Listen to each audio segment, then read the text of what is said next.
Hi guys, ngayon guys, gumagawa ako ng mga secret and may natapos na ako and isa na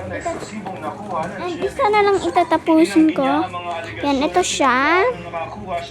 Secret, ang cute niya and maliit lang siya. Yan, and then may pipiliin ka dito. Yan, mga kahoy siya, parang mga garden, mga kahoy. Yan. Meron tayong bamboo, and yung bamboo is secret. And yung ano guys, yung isang coconut, sa ibabaw ng coconut, yung may dahon sa coconut siya. And yung dahon. Guys, gawa na tayo. And yung napili kong secret is, yung napili kong mga keychain kapag ginaganyan. Guys, kaya tapusin na natin siya. Dito, captive. At iba pang testigo laban sa kanya. Dahil kung yung master plunderer tulad ng sinasabi ng reklamo, hindi raw siya ito, kundi si Bernardo.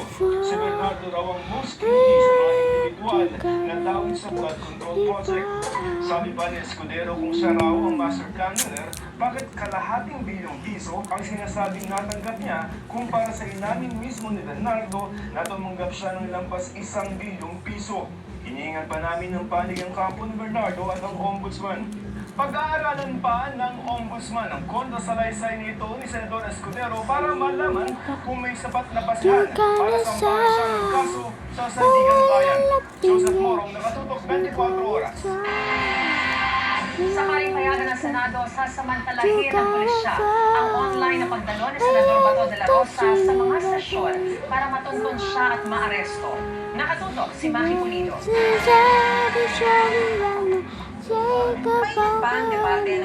Iparto ko na lang guys. Yan.